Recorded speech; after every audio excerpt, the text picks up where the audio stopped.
Olá, sejam muito bem-vindos. Hoje nós vamos fazer um mergulho profundo, de verdade, em uma das passagens mais impactantes e, sejamos honestos, desafiadoras de todo o Novo Testamento.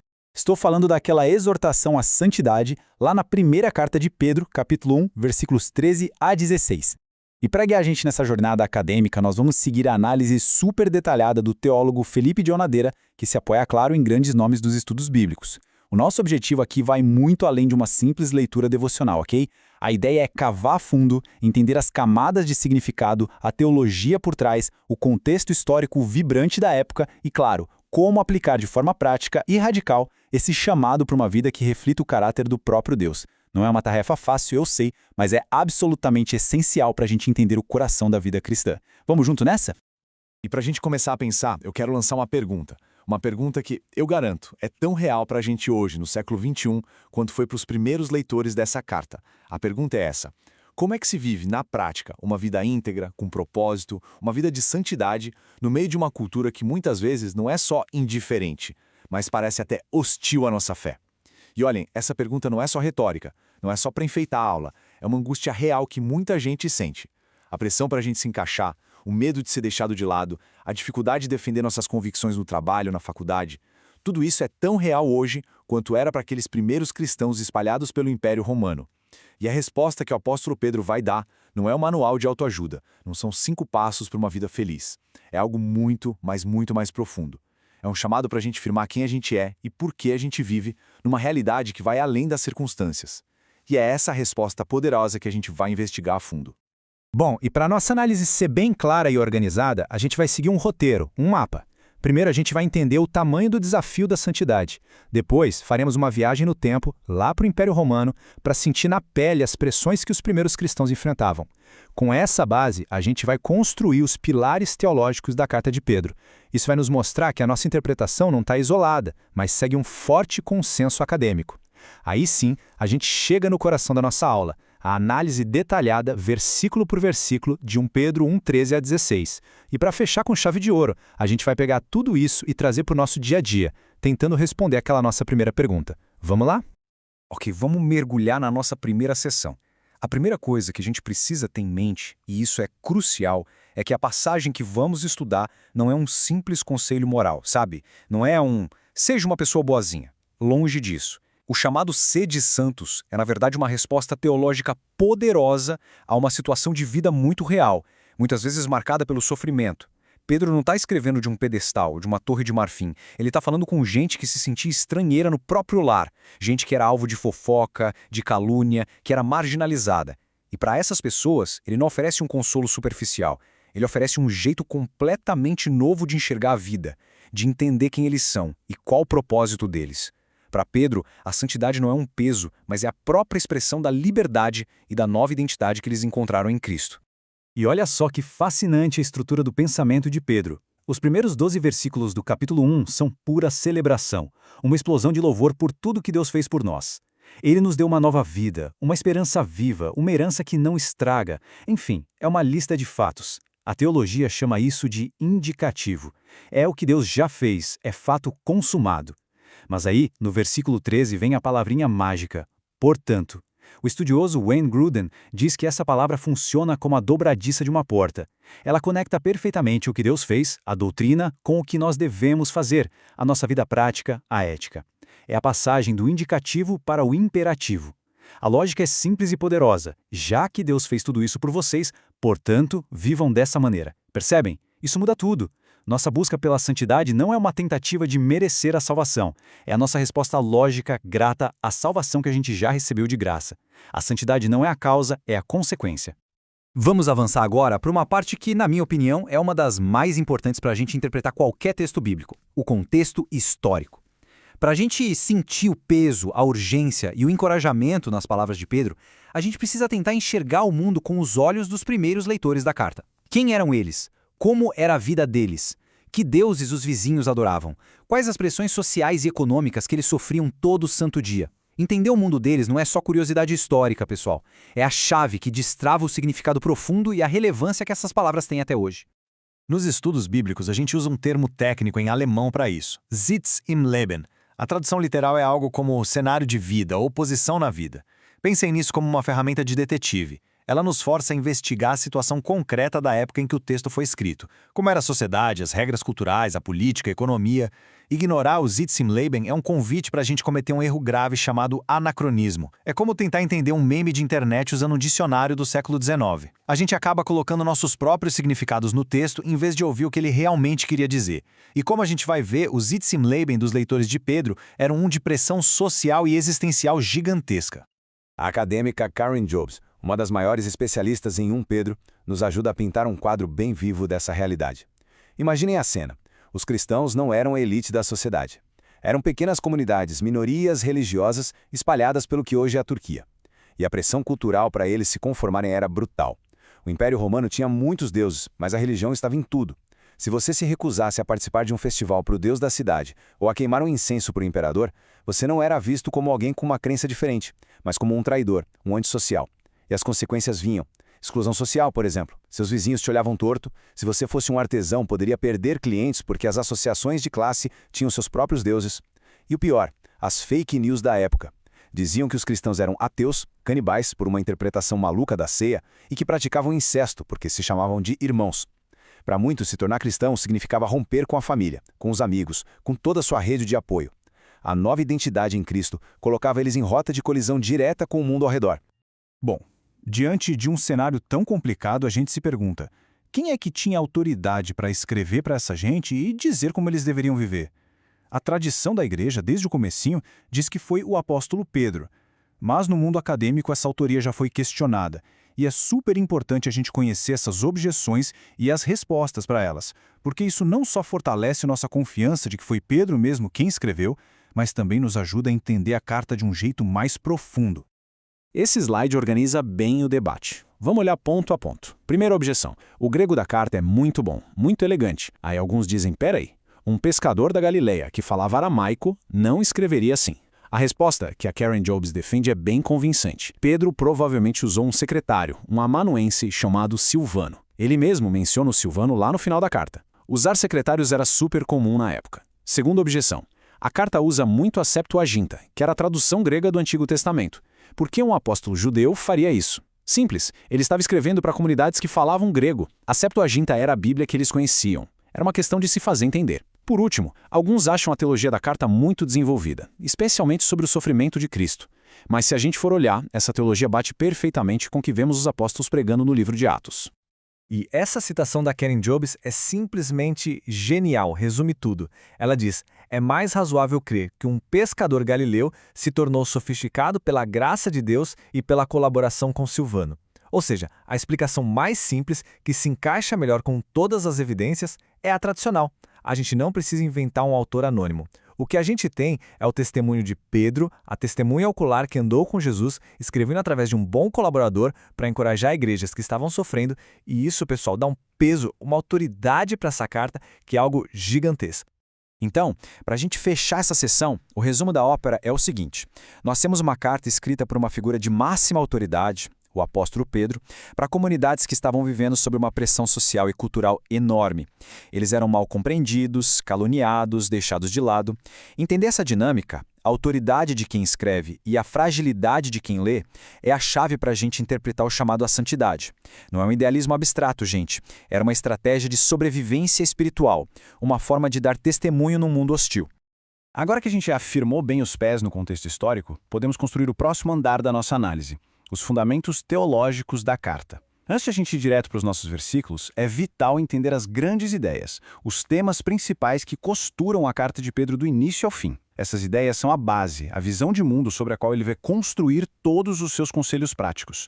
Lembrem-se, a ética cristã nunca nasce do nada, ela sempre brota de uma teologia forte. Sem a teologia, a ética vira só um monte de regras vazias. O teólogo Thomas Schreiner ajuda a gente a organizar a teologia de 1 Pedro em 4 grandes pilares. O primeiro é a identidade cristã. Pedro chama seus leitores de estrangeiros e peregrinos. Isso é revolucionário.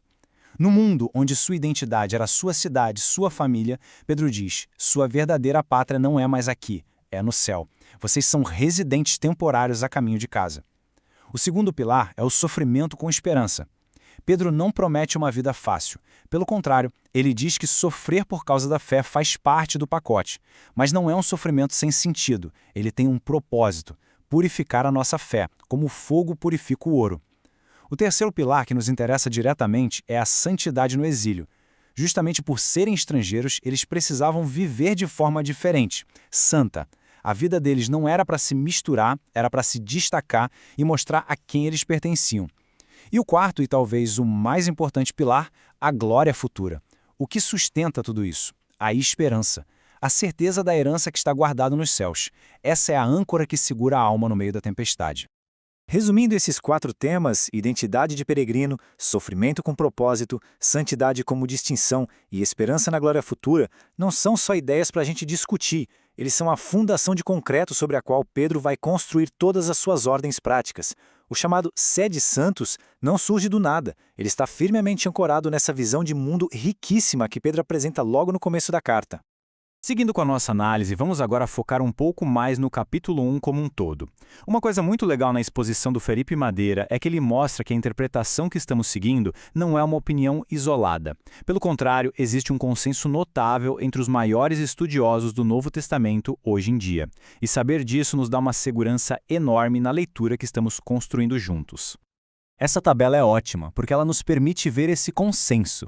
Temos aqui 3 feras: Karen Jobes, Craig Keener e Howard Marshall. Cada um, com sua pesquisa, chega a conclusões muito parecidas sobre os temas do capítulo 1.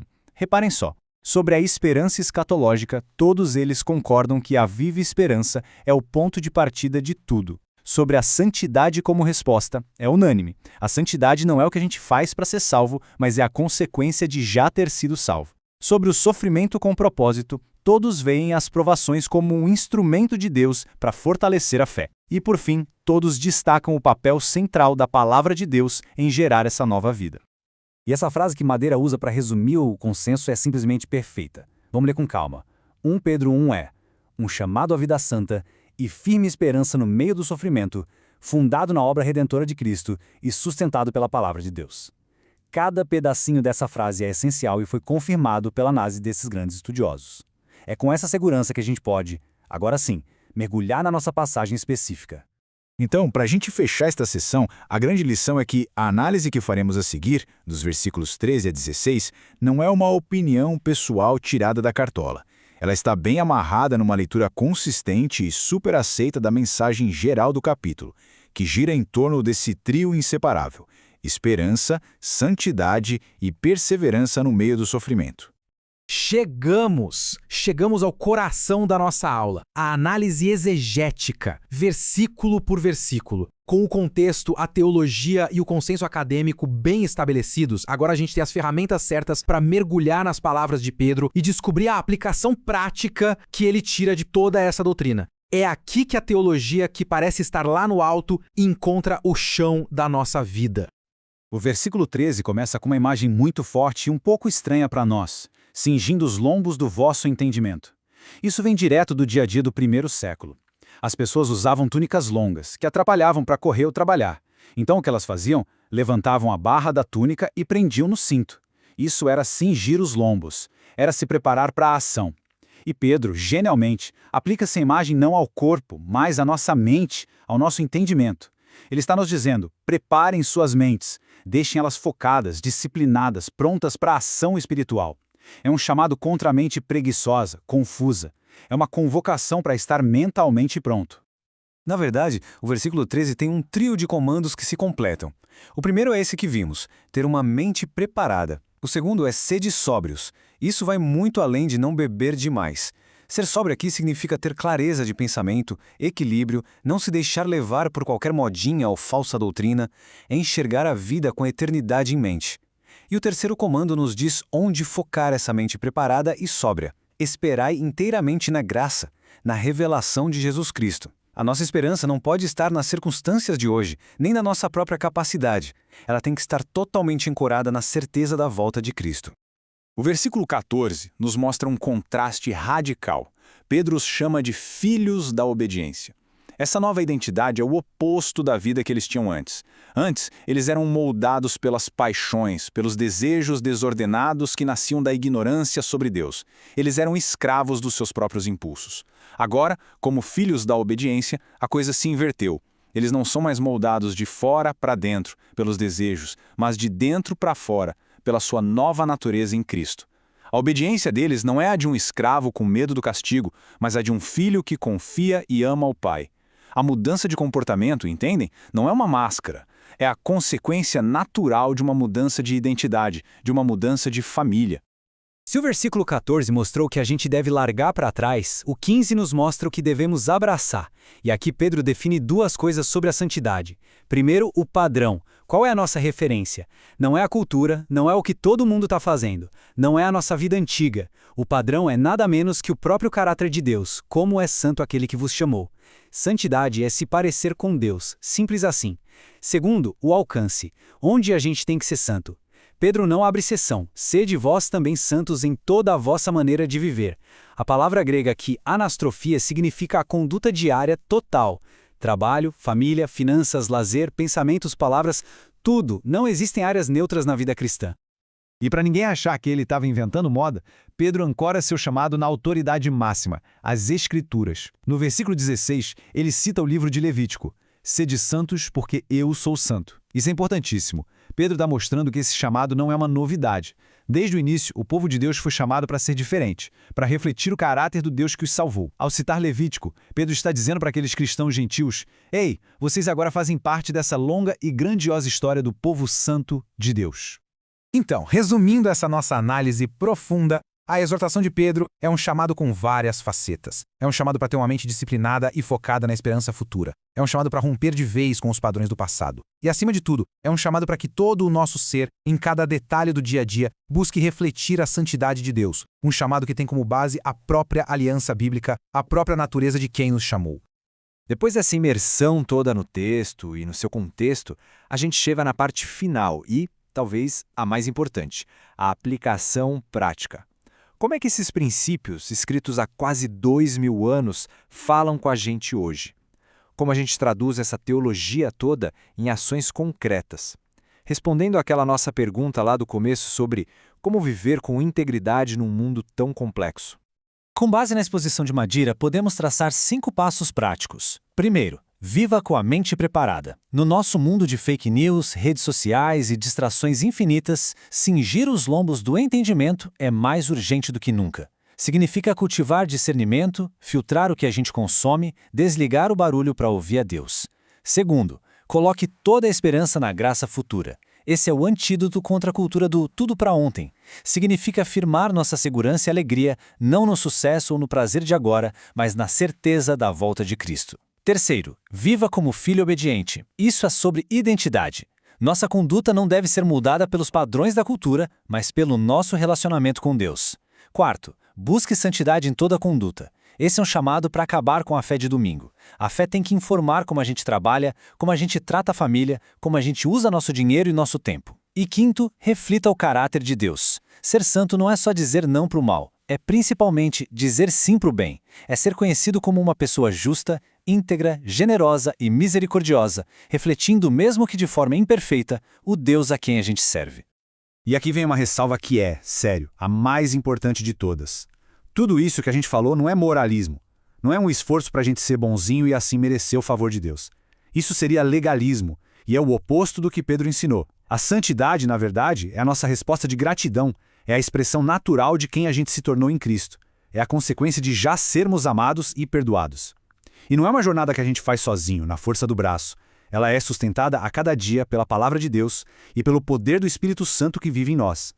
Então, para a gente resumir essa sessão de aplicação, viver em santidade hoje é um processo ativo e intencional. Envolve disciplina mental, esperança focada na eternidade, uma obediência que nasce do amor e transforma quem a gente é, e uma busca constante para refletir o caráter de Deus em tudo. E o mais importante, não como um peso, mas como uma resposta alegre e cheia de amor pela graça incrível que a gente recebeu em Jesus. E assim a gente chega ao final da nossa jornada por essa passagem tão rica da Carta de Pedro. Foi um longo caminho, não é? Do Império Romano aos desafios do nosso mundo digital. Agora é hora de a gente amarrar os pontos principais e deixar algumas reflexões para a gente continuar crescendo nisso. Vamos recapitular rapidinho o que aprendemos de mais importante? Primeiro, o chamado à santidade não é para tempos de paz, mas nasce justamente na pressão. Segundo, a base da vida santa não é nosso esforço, é o que Deus já fez, nos deu nova identidade, esperança e a palavra. Terceiro, a santidade é prática, é para o dia a dia, para todas as áreas da vida. Quarto, nosso padrão não é a cultura, mas o caráter de Deus. E quinto, o ponto mais libertador. Ser santo é uma resposta de gratidão, não um jeito de comprar salvação.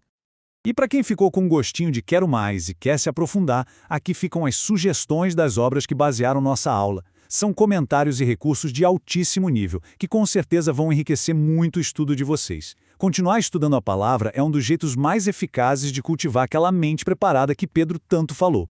E para a gente fechar de verdade, eu quero deixar uma última pergunta para vocês pensarem. A gente focou muito na santidade individual, mas Pedro estava escrevendo para igrejas, para comunidades. Então a pergunta é, como é que todos esses princípios de mente preparada, de esperança, de obediência, de santidade prática, como tudo isso molda não apenas uma pessoa, mas a comunidade de fé como um todo? Como uma comunidade que busca a santidade se torna um testemunho poderoso e atraente para um mundo que está observando, um mundo que tem sede de algo real. Que essa reflexão nos inspire a buscar uma santidade que não seja só para nós, mas que seja corporativa, que glorifique a Deus e que seja luz para o mundo. Muito obrigado pela atenção de vocês.